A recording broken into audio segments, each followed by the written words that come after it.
আসসালামু আলাইকুম ওয়া রাহমাতুল্লাহ।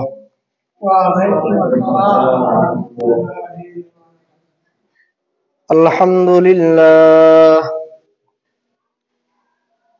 আলহামদুলিল্লাহ নাহমাদুহু ওয়া নাস্তাঈনুহু ওয়া নাস্তাগফিরুহ ওয়া নাউযু বিল্লাহি মিন শুরুরি আনফুসিনা ওয়া মিন সাইয়্যাতি আ'মালিনা। من يهده الله فلا مضل له ومن يضلله فلا هادي له،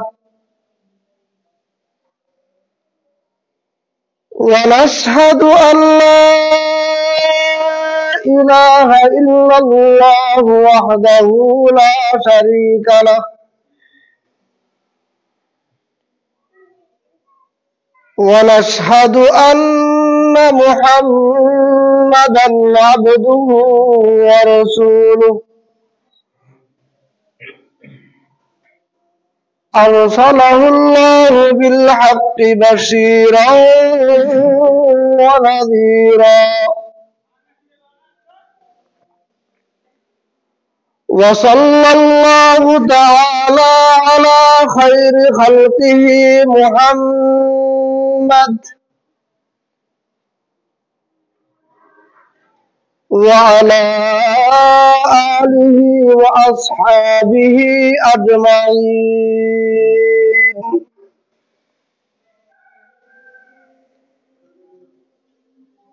أما بعد فأعوذ بالله من الشيطان الرجيم.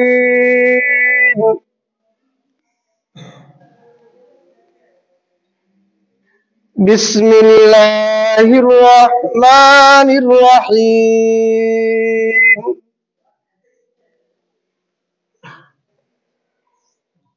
الأخلاء يومئذ بعضهم لبعض عدو إلا المتقين. صدق الله العظيم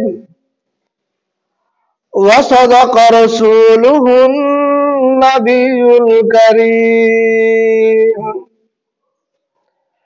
ونحن على ذلك لمن الشاهدين والشاكرين،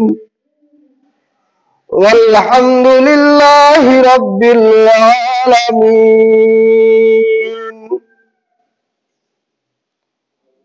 وجاء في الحديث الشريف قال النبي صلى الله عليه وسلم: من لم يرحم صغيرنا ولم يوقر كبيرنا فليس منا.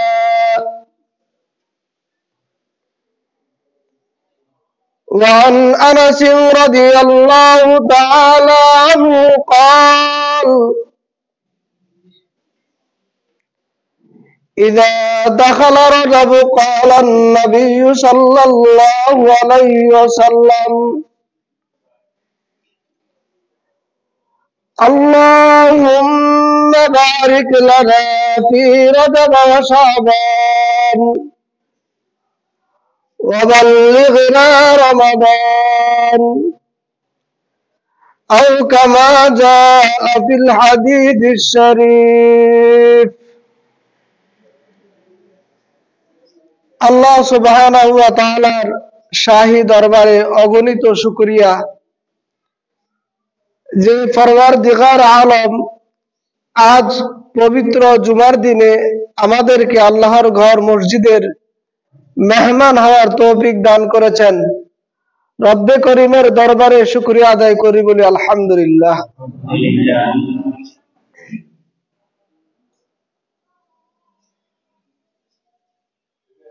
আমাদের আলোচনা সন্তানের হক, সন্তানের অধিকার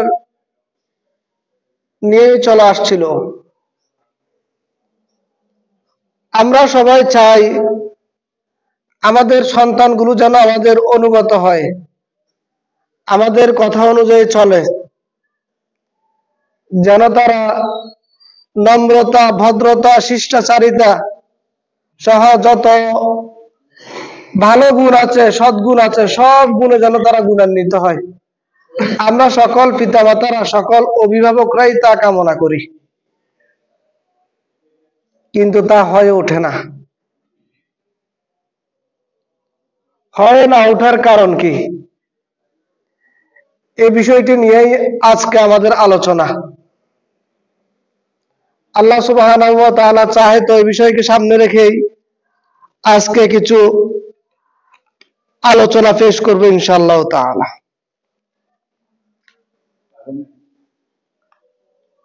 এই বিষয়বস্তুকে সামনে রেখেই আমি একটি হাদিস পেশ করেছি আপনাদের সামনে। মহানবী সাল্লাল্লাহু আলাইহি সাল্লাম বলেছেন, মান লাম ইয়ারহাম সগীরানা ওয়া লাম ইউক্কির কাবীরানা ফালাইসা মিন্না। যে ব্যক্তি ছোটদের প্রতি স্নেহ করে না, মায়া করে না, অনুগ্রহ করে না, ওয়া লাম ইউক্কির কাবীরানা, এবং বড়দেরকে সম্মান করে না, ফালাইসা মিন্না, সে আমাদের মধ্য থেকে নয়, সে মুমিন থাকতে পারে না। মুমিনের বৈশিষ্ট্য এমন হতে পারে না, মুসলিমের বৈশিষ্ট্য এমন হতে পারে না। যে মুমিন হবে, ভালো মুসলিম হবে, সে অবশ্যই ছোটকে স্নেহ করবে, সে অবশ্যই বড়কে শ্রদ্ধা করবে। এটাই ইসলামের শিক্ষা।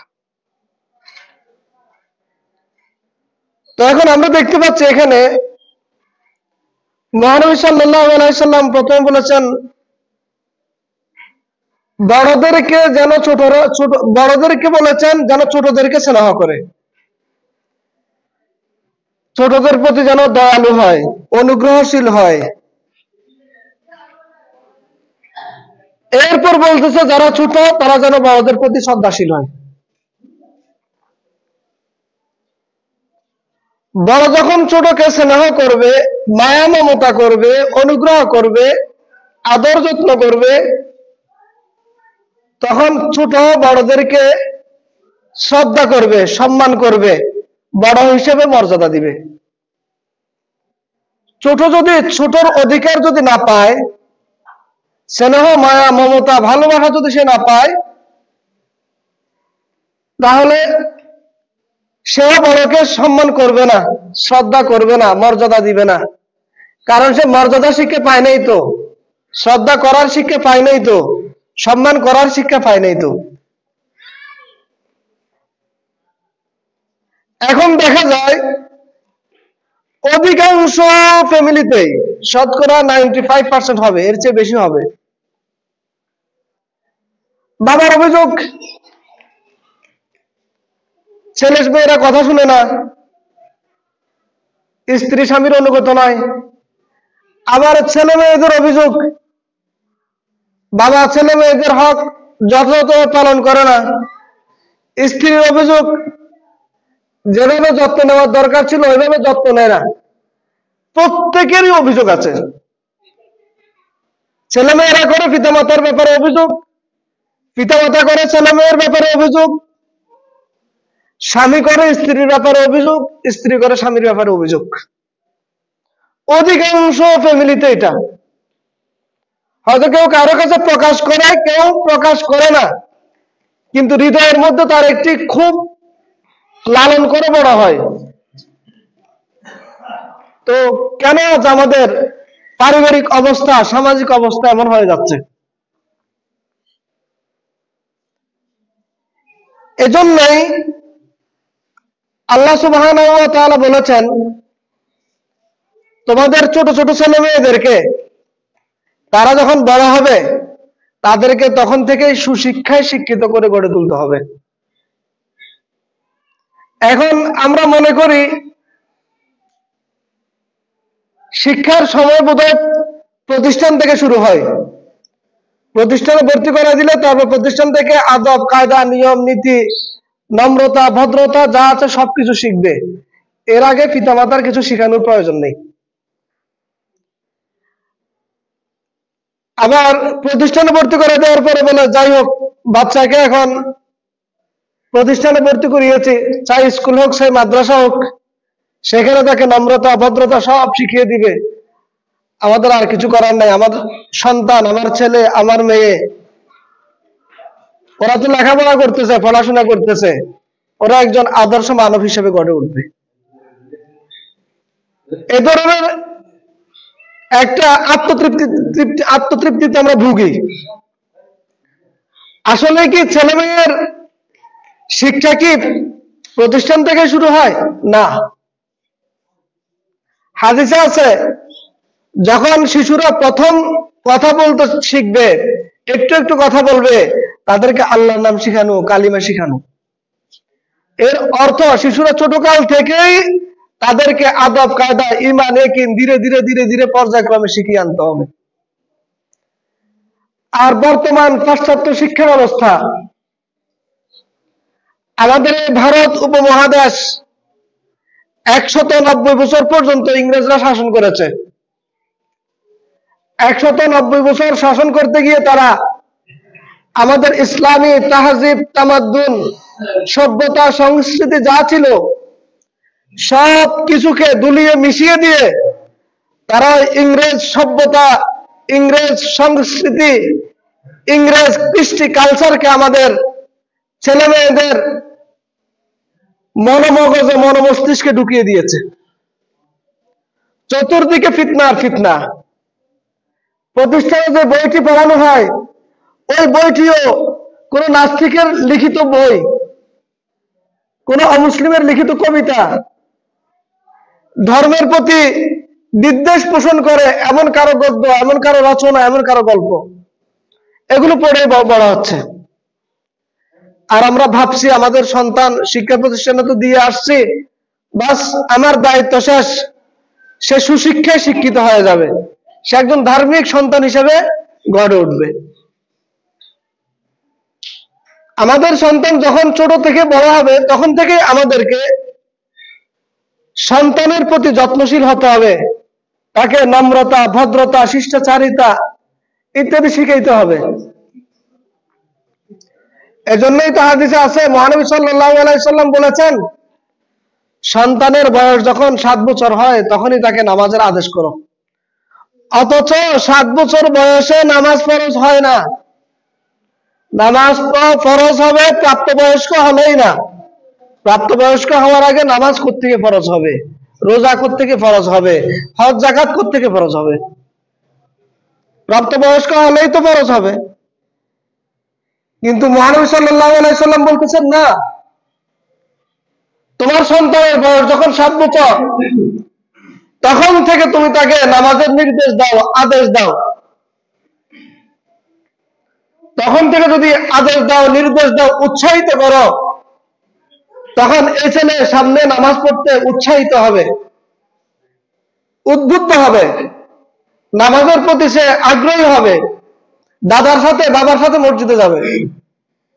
এরপর 10 বছর হলে প্রহার করার জন্য বলতেছে হালকা পাতলা, সহনীয় পর্যায়ের, যতটুকু 10 বছরের একটা বাচ্চা সহ্য করতে পারে।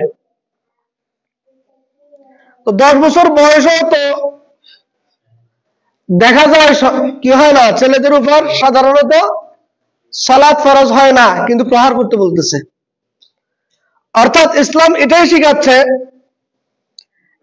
একটা শিশুকে, ছেলে হোক মেয়ে হোক, যখন থেকে তার বুঝ ব্যবস্থা আসবে তখন থেকে তাকে দ্বীনি জ্ঞান, দ্বীনি বুঝ ব্যবস্থা তাকে দিতেই হবে। আর আমরা যদি মনে করি যে না, আমার ছেলে, আমার মেয়ে এখনো ছোট, মাত্র ক্লাস 3-তে পড়ে, 4-এ পড়ে, 6-এ পড়ে, 7-এ পড়ে, আরো বড় হোক, তখন তাদেরকে দ্বীনের বুঝ ব্যবস্থা আমরা দিতে পারবো, তখন তাদেরকে আমরা দ্বীন শিখাতে পারবো। এটা হলো ভুল ধারণা। মহানবী সাল্লাল্লাহু আলাইহি সাল্লাম বলেছেন, কুল্লু মাউলুদিন ইউলাদু আলাল ফিতরাহ ফাআবওয়াহু ইউহাব্বিদানিহি আও ইউমাজ্জিসানিহি আও ইউনাসসিরানিহি আও কামা ক্বালা আলাইহিস সালাতু ওয়াস সালাম। প্রতিটি সন্তান ইসলামী ফিতরত নিয়ে জন্মগ্রহণ করে। একটা ছোট বাচ্চা যখন কথা বলে, অনেক সময় দেখবেন সে প্রথম কথা আল্লাহ আল্লাহ আল্লাহ আল্লাহ করে, তাকে শিখাইতেও হয় না, অটোমেটিকলি তার মুখ দিয়ে আল্লাহ আল্লাহ আল্লাহ আল্লাহ শব্দটা কে বের করতেছে? আল্লাহ সুবহানাহু ওয়া তাআলা মানব মস্তিষ্ককে, মানব ফিতরতকে, প্রকৃতিকে ইসলামের উপযুক্ত করে পৃথিবীতে পাঠায়। কিন্তু পরবর্তীতে পিতামাতা, আত্মীয় স্বজন, বড়জন, শিক্ষিত জন, গুরুজনদেরকে দেখে তারা পর্যায়ক্রমে তারা যে আদর্শে আদর্শিত হয়, ওই ছোট ছোট বাচ্চারাও ওই আদর্শে আদর্শিত হয়। আমার জীবনে একটি ঘটনা বলি। আমি তখন ক্লাস 6-এ পড়ি। একদিন হয়তো শুক্রবার ছিল দিনটি, নয়তো কোনো বন্ধের দিন ছিল। দিনের 10টা-11টা হবে, শীতকাল ছিল। আমি ছাদের উপর আর্ট করতেছি। আমাদের সময় একটা আর্ট ক্লাস ছিল, খুশখত বলা হয় ফার্সি ভাষায়। আমি ছাদের উপর বসে বসে লিখতেছি, তো একটা ছোট হিন্দু মেয়ে, ও হয়তো তখন ক্লাস 3-তে পড়ে বা ক্লাস 4-এ পড়ে, তো আমার কাছে গেছে, গিয়ে বলতেছে, ভাই আমাদের স্কুলে যখন না ধর্ম ক্লাস হয়, ইসলাম শিক্ষা ক্লাস হয়, তখন যদি আমাদেরকে মশা কামড়ায় আমাদের খবর থাকে না, অনেক ভালো লাগে। পিঁপড়ে কামড় দিলেও খবর থাকে না। একটা হিন্দু মেয়ে, ওর কি স্বার্থ আছে এখানে আমাকে এগুলো বলার? কারণ তার ভিতর আল্লাহ ইসলামিক ফিতরত দিয়ে দিছে, সে জাগরে জন্মগ্রহণ করুক। কিন্তু পরবর্তীতে যখন বড় হয়, পারিপার্শ্বিক দিকগুলো যখন দেখে ভিন্ন রকম, তখন তারা তাদের মন মস্তিষ্ককে, তাদের ধ্যান খেয়ালকে ওই শিক্ষা সংস্কৃতি অনুযায়ী গড়ে তোলে। আজকে আমার সন্তানরা বড় হচ্ছে, ওরা ছোট কাল থেকে কিন্তু শিশুরা অনুকরণ প্রিয়, পিতার অনুকরণ করে, মাতার অনুকরণ করে, বড় ভাইয়ের অনুকরণ করে, বড় বোনের অনুসরণ করে। স্বাভাবিক, বড় যেমন করে ছোট তাই করবে। এখন শিশুর যখন বড় হচ্ছে, শিশুর যখন একটু একটু বুঝ ব্যবস্থা হচ্ছে, এখন শিশু দেখতেছে বাবা নামাজ পড়ে না, তো ও ভাবতেছে নামাজ না পড়লেও চলবে। একটু পরে বড় হলে বুঝে নামাজ একটা বিষয় আছে, কিন্তু বাবা পড়ে না, তখন তার ভিতর এই বিষয়টা অঙ্কিত হয়, বসে যায়, নামাজ আছে ঠিক আছে, না পড়লেও চলে। দেখে বাবা সিগারেট খায়, আবার এটাও শুনে সিগারেট খাওয়া নাকি ভালো না, তখন সন্তানের মন মস্তিষ্ক বসে সিগারেট খাওয়া ভালো না, তবে খাইলে অতটা সমস্যা হয় না, খাওয়াও যায় চাইলে। এরপর দেখে বাবা মিথ্যে কথা বলে। মনে করেন কেউ একজন ফোন দিল, বাবু কল রিসিভ করছে, আপনি যে কল দিচ্ছে তার সাথে এখন কথা বলবেন না, তাকে শিখিয়ে দিচ্ছেন আমি নাই বলো, এরকম হয় না? বলো আমি নাই, আমি ঘরে নাই, এটা বলো, ইশারা ইঙ্গিতে বলতেছি। তো এখন বাচ্চারা কি শিখতেছে এখান থেকে শিখতেছে এভাবে চিট করা যায়, মানুষের সাথে মিথ্যা বলা যায়। মিথ্যা বললে কিছু হয় না, মিথ্যা বললে কিছু হয় না। ঘরের মধ্যে মেহমান অতিথি, ফুফুরা আসলে, খালারা আসলে, ছোট ছোট বাচ্চারা অনেক খুশি হয়, অনেক আনন্দিত হয়। কিন্তু এখন দেখা যায় অনেক অভিভাবক এতে মনক্ষুণ্ণ হয়, তাদের মন বাজার হয়ে যায়। তখন এক পর্যায়ে শিশুরাও কোনো অতিথি আত্মীয়কে দেখলে কি হয়ে যায়, তাদেরও ছোটকালে কিন্তু খুশি হতো, যখন বড় হয়েছে একটু বুঝাচ্ছে, তখন তাদেরও কি হয়ে যায়, মুখ ফ্যাকাশে হয়ে যায়, মুখে সে আর আনন্দ ফুটে ওঠে না। কারণ আমরা অশিক্ষায় তাকে শিক্ষিত করতেছি। তো এজন্য আমরা যেটা ভাবতেছি স্কুল, কলেজ, ইউনিভার্সিটি, মাদ্রাসায় সবকিছু বানিয়ে দিবে, সবকিছু শিখিয়ে দিবে, বা প্রতিষ্ঠান থেকে তার শিক্ষার গোড়াপত্তন হবে, এটা ভুল। বরং একটা শিশুকে ছোটকাল থেকে যখন তার যতটুকু নেওয়ার উপযুক্ত, তখন তাকে ততটুকু আদর্শ, ততটুকু শিক্ষা, ততটুকু ইসলামী শিক্ষা, সংস্কৃতি, সভ্যতা দিয়ে গড়ে তুলতে হবে। যদি দেওয়া যায় তাহলে ওই ছেলে এক সময় বড় হয়েও ইসলামী সংস্কৃতি, ইসলামিক শিষ্টাচারিতা, ভদ্রতার কথা বলবে না। আর যদি আমরা মনে করি যে ছেলে বড় হয়েছে, বড় হলে তাকে নামাজের কথা বললে সে এক শব্দে নামাজ পড়বে, ভুল। ছেলের বয়স 14 বছর 15 বছর, ফিটাও আপনি মসজিদে আনতে পারবেন না, কারণ শক্ত হয়ে গেছে। ওর মগজ, দিল, কল্প এগুলো শক্ত হয়ে গেছে। একটা মাটি যখন নরম থাকে, কাদা মাটি কত কিছু তৈরি করে, কিন্তু আপনি কি পারবেন? আমি কি পারবো? একটা পাতিল যেটা শক্ত হয়ে গেছে আগুনে পুড়ে, ওই পাতিল থেকে কি আমরা চাইলে এটাকে আবার বালতি বানাতে পারবো? বা এটাকে চাইলে আবার একটু ছোট পাত্র বানাতে পারবো? সম্ভব না। ঠিক আমাদের ছেলেমেয়েরা যখন তারা ধীরে ধীরে বড় হয়ে যায়, তাদের মন মস্তিষ্ক শক্ত হয়ে যায়, তাদের দিল ও দেমাগে ইসলামী তাহজিব তামাদ্দুনের বিপরীত অন্য কিছু বসে যায়, তখন আপনি তাদেরকে ইসলামের দিকে আনতে পারবেন না। তো আপনি বললেই কি ও মসজিদে সবার আগে আসবে? আসবে না। আপনি বললেই কি সে আজর মাহফিলে বসে থাকবে? বসবে না, সে ঘুরবে। কারণ ছোটকাল থেকেই তাকে শিক্ষা দিতে হবে। আর যদি পিতামাতার অবস্থা যদি ব্যতিক্রম হয়, তাহলে সন্তান কোত্থেকে মানবে? বাবা সন্তানকে বলে নামাজ পড়ো না, কিন্তু বাবাই নামাজ পড়ে না, সন্তান নামাজ পড়বে? মা মেয়েকে বলে পর্দা করো না কেন, এখন মা নিজে পর্দা করে না, মেয়ে কি পর্দা অনুযায়ী চলবে? চলবে না। তো এজন্য ছোটরা বড়দেরকে দেখে দেখে শিখে। দাদা মসজিদে আসতে চাইলে নাতিরাও বলে দাদা মসজিদে যাব। মা নামাজ পড়লে ছোট ছোট মেয়েরাও ঘরের মধ্যে মায়ের পাশে সুন্দর ওড়না পড়ে, হিজাব পড়ে নামাজের মধ্যে দাঁড়িয়ে যায়। এখন মা যদি নামাজ না পড়ে, ওই মেয়ে কি নামাজ পড়বে? পড়বে না। এখন বাচ্চারা যদি 24 ঘন্টা পিতামাতাকে দেখে শুধু মোবাইল নিয়ে ব্যস্ত, তখন বাচ্চাও মোবাইলের জন্য কান্না করে। মোবাইল ছাড়া কিছুই বোঝে না, খানাও খায় না, কিচ্ছু না হলেও চলবে, তার মোবাইল হলে চলবে, মোবাইল হলে সব ঠিক, কিচ্ছু বোঝে না। কেন? কারণ সে ঘুম থেকে উঠে দেখে বাবার হাতে মোবাইল, মায়ের হাতে মোবাইল, চাচার হাতে মোবাইল, বড় ভাইয়ের হাতে মোবাইল, বোনের হাতে মোবাইল। আবার যখন ঘুমাইতে যায় তখনও দেখে সবার কাছে মোবাইল, তখন তারও মোবাইল ছাড়া কিছু ভালো লাগে না, সেও মোবাইল। যদি আমরা কোরআন হাতে নিতাম, তখন বাচ্চাটাও কোরআনটা ছুঁয়ে দেখার চেষ্টা করতো, বাবার হাতে এটা কি, মায়ের হাতে এটা কি। যদি আমাদের হাতে কোনো ধর্মীয় পুস্তক, ধর্মীয় গ্রন্থ থাকতো, তখন বাচ্চারাও চেষ্টা করতো বাবার হাতে এটা কি, মার হাতে এটা কি, একটু দেখি, ওইটা পড়ার প্রতি আগ্রহী হতো। এখন আমার হাতে মোবাইল, আর আমি বাচ্চাকে পিটতেছি তুমি পড়ো না কেন? পড়ো। বাচ্চা পড়বে? লেখাপড়া কি এত মজার জিনিস?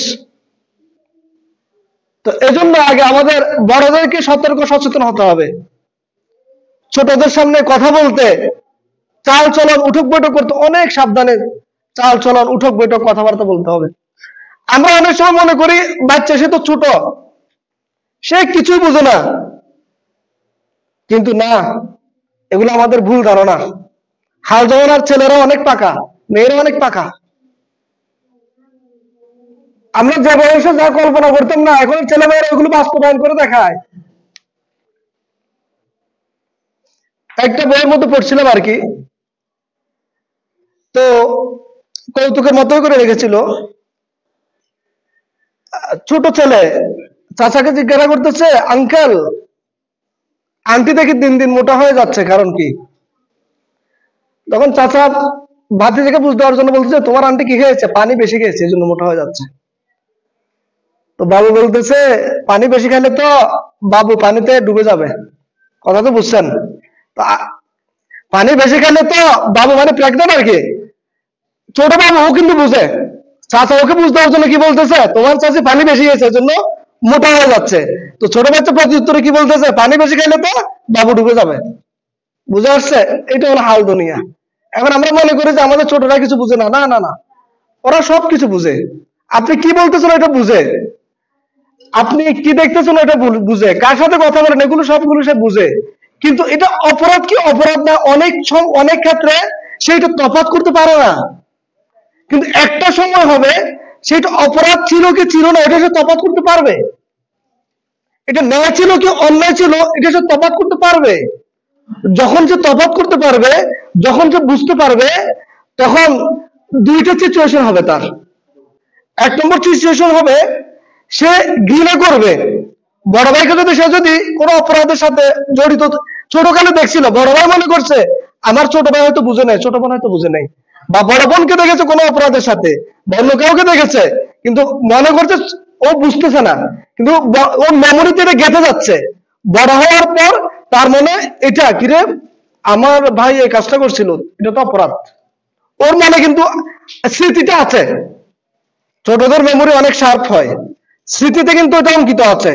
বড় হয় এটা তো অপরাধ ছিল, ছি আমার ভাই তো ঘৃণিত একজন মানুষ, আমার বোন তো ঘৃণিত একজন মানুষ, ঘৃণা করবে। এরপর সে নিজেও এই ধরনের অপরাধের সাথে জড়িত হয়ে যাওয়ার সমূহ সম্ভাবনা রয়েছে। এই জন্য ছোটদেরকে আমরা ছোট ভেবে আমরা যে কোনো কাজ করতে পারবো না। এজন্য হাদিসে বলা হয়েছে একদম ছোট ছোট বাচ্চাদের সামনেও অনেক কাজ যেগুলো মানুষের সামনে করা যায় না, বৈধ, ওই জাতীয় কাজ করতে নিষেধ করা হয়েছে। এজন্য আমরা ছোটদেরকে ছোট মনে করি, কিন্তু না, ওরা অনেক কিছুই বুঝে, অনেক কিছু জানে। আবার অনেক ক্ষেত্রে হয় কি আমরা ছোট ছোট ছোট ছোট মনে করি, ওদেরকে ওদের প্রতি যত্নশীল হই না, সজাগ দৃষ্টি রাখি না, কিন্তু পরে দেখা যায় এক সময় কানে আসে ছেলে বা মেয়ে এমন কোন এক অপরাধ করে ফেলছে, তখন আর এটা সমাজে জানলে আর চোখ দেখানোর অবস্থা থাকবে না। এগুলো কিন্তু আমাদের সমাজে অহরহ হচ্ছে। আপনাদের ছোট ছেলে মেয়েদের প্রতি দৃষ্টি রাখেন, কারণ আমরা যখন বড় হয়েছিলাম তখন অনেক কিছু ছিল না, এখন অনেক কিছু আছে, ওরা অনেক কিছু দেখতেছে, ওরা অনেক, হাদিসে তো আছে ছোট বাচ্চারা যখন কোলে থাকবে কিয়ামতের আগে তারাও বউ চিনবে, এটা হাদিসের কথা। হাদিসে এটা বিষয়টা এমনি এমনি আসে নাই। তো এজন্য আমরা ছোটদেরকে ছোটকাল থেকেই তাদেরকে ইসলামী তাহজিব তামাদ্দুনের সাথে তাদেরকে গড়ে তুলতে হবে। যদি গড়ে না তুলি তাহলে তারা ইসলামী সভ্যতা সংস্কৃতি এগুলো পাবে না। আবার অধিকাংশ ক্ষেত্রে দেখা যায় আমাদের ছেলেমেয়েরা আমাদের প্রতি অভিযোগ করে, বাবা আমাদের প্রতি যত্নশীল নয়, বাবা আবদার পূরণ করে না, মায়ের প্রতি এই অভিযোগ, মা যথাযথভাবে যত্ন নেয় না, ইত্যাদি, আমাদেরকে সময় দেয় না। আসলেই আমরা যারা বড়রা আছি, অভিভাবকরা আছি, আমাদের সন্তানদেরকে বেশি বেশি সময় দেওয়া দরকার। কিন্তু আমরা খেত খামারের পিছনে, অর্থের পিছনে, টাকার পিছনে, বন্ধু বান্ধবের পিছনে, দোকানে পাটে সব জায়গায় সময় দিই, কিন্তু যে দৌলত আমার জন্য সবচেয়ে বড় নিয়ামত আল্লাহর দেওয়া, ওই সন্তানের জন্য আমরা সময় ব্যয় করতে প্রস্তুত না। একটা ছেলে তার বাবাকে বলতেছে, ছোট্ট ছেলে বলতেছে, বাবা আসো না আমার সাথে একটু খেলা করো। বাবা বলতেছে, না বাবা আমার হাতে অনেক কাজ, আমি তোমাকে সময় দিতে পারবো না। তো ছেলে বলছে, বাবা তুমি আমাকে 1 ঘন্টা সময় দাও, 1 ঘন্টা আমার সাথে খেলো। তো বাবা বলতেছে, তুমি জানো 1 ঘন্টা আমি 100 টাকা কামাই করতে পারি, 1 ঘন্টা আমি কাজ করলে মনে করেন 100 টাকাই কামাই করতে পারি, 100 টাকা কামাই করতে পারি, আমি 1 ঘন্টা সময় নষ্ট করতে পারবো না। তো কিছুদিন পর ওই ছেলে বাবাকে বলতেছে বাবা আমি 100 টাকা জোগাড় করেছি, সঞ্চয় করেছি, ওই 100 টাকা তোমাকে দিচ্ছি, তুমি আমাকে 1 ঘন্টা সময় দাও, কারণ তোমার এগুলো সব আমার আর্টিকেলে পড়া কথা বলতেছি, আমি তোমাকে আমি 100 টাকা দিচ্ছি, তুমি 100 টাকার বিনিময়ে আমাকে 1 ঘন্টা সময় দাও। তো একটা সন্তানের কাছে তার বাবার থেকে একটু আদর, সোহাগ, মায়া, মমতা পাওয়া, এটা অনেক বড় কিছু। যদি আমরা ওদেরকে তুচ্ছ তাচ্ছিল্য করি বা কাছে ঘেঁষতে দিই না, ওদেরকে অনেক অবহেলা করি, অযত্ন করি, কিন্তু আমরা যা করি তাদের জন্য করি, ওদেরকে অবহেলা করি ওদের জন্যই। একজন মানুষের জীবন ধারণ করার জন্য কতটুকু অর্থ সম্পদের প্রয়োজন হয়, কিন্তু বাকিটুকু তো সব ছেলে মেয়েদের জন্য। কিন্তু এখন ছেলে মেয়েদেরকে দেওয়ার জন্যই সময় আমার হাতে নাই, আপনার হাতে নাই কেন? এজন্য আমরা আমাদের ছেলে মেয়েদেরকে সময় দিব। অনেক সময় ছেলে মেয়েরা অনেক সময় অনেক তাদের ভাব, তাদের উক্তি, তাদের এই কমেন্ট তারা পেশ করে থাকে, কিন্তু আমরা তাদের কথাগুলোকে অগ্রাহ্য করি, যা কথা বলিস না, চুপ থাক, দেখাস না এখানে আমরা কথা বলতেছি, এভাবে কথা বলবেন না। আমরা ওদেরকে বলবো, হ্যাঁ মাশাআল্লাহ তুমি অনেক সুন্দর কথা বলছো। অনেক সময় অনেক ক্ষেত্রে ছোট ছেলেদের মাথার মধ্যে আল্লাহ অনেক কিছু সেট করে দেয় যা অনেক বড় মানুষও পারে না, বড় মানুষের এই কল্পনায়ও আসে না। ঠিক আছে? তো বলেছিলাম একবার একটা ট্রাক যাচ্ছিল রাস্তা দিয়ে, উপরে ফ্লাইওভার ছিল, ট্রাকটা যেতে পারছিল না। হয়তো ফ্লাইওভার ভাঙতে হবে, নয়তো ট্রাকের উপরে যে একটু উঁচু থাকে ওইটা ভাঙতে হবে। এখন রাস্তার পাশে টোকাই, সে বলতেছে কি হয়েছে, বুঝছে এই অবস্থা, টোকাইকে কি কেউ দাম দেয়? ওকে আরো বকা দিচ্ছে। তো কিছুক্ষণ পর বলতেছে আরে এত পরেশান হওয়ার কি আছে, ট্রাকের সামনে যে চাকা আছে হাওয়াটা একটু ছেড়ে দিলে তো হয়। আসলে ওর বুদ্ধি কাজ ওরা ধরেছে, সব কাজ কি হয়ে গেছে, সমাধান হয়ে গেছে। তো এবার আমরা ছোটদেরকে কি করি না, মূল্যায়ন করি না। ওরা কোনো কথা বললে তাদেরকে তাড়িয়ে দিই, ধমক দিই না, ছোটদেরকে ধমকানো যাবে না, ওদেরকে এভাবে তাড়িয়ে দেওয়া যাবে না। হ্যাঁ, বড়দের কোনো আলোচনা হলে সেটা ভিন্ন। ছোটদের অভিযোগ, অনুযোগ, তাদের কি অভিব্যক্তি, তাদের হৃদয়ে কি আসতেছে, আপনার আপনার সন্তানকে, আমার সন্তানকে আমরা তাদের মনোভাবটা প্রকাশ করতে দিই, সে তার মনোভাবটা প্রকাশ করুক, পরে আমরা তাকে বুঝিয়ে দিই বাবা তুমি যেটা বলছো এটা সুন্দর, কিন্তু এটা এই কারণে হচ্ছে না। তখন তার জ্ঞানটা, মস্তিষ্কটা আরো বিকশিত হবে। কিন্তু আমরা তো আমাদের ছেলে মেয়েদেরকে কথা বলার সুযোগই দিই না, তাদের সাথে সময় কাটানো তো দূরে থাক। একটা ছেলে একটা মেয়ে তার বাবা তার মায়ের কাছে তার কোন দুঃখের কথা বলতে পারে না, কোন পেরেশানির কথা বলতে পারে না, কোন কষ্টের কথা বলতে পারে না, কোন বিপদের কথা পর্যন্ত বলতে পারে না। দেখা যায় অনেক সময় এমন হয় ছেলে কোনো বিপদে পড়েছে, গোটা গ্রামের সবাই জানে কিন্তু বাবা জানে না।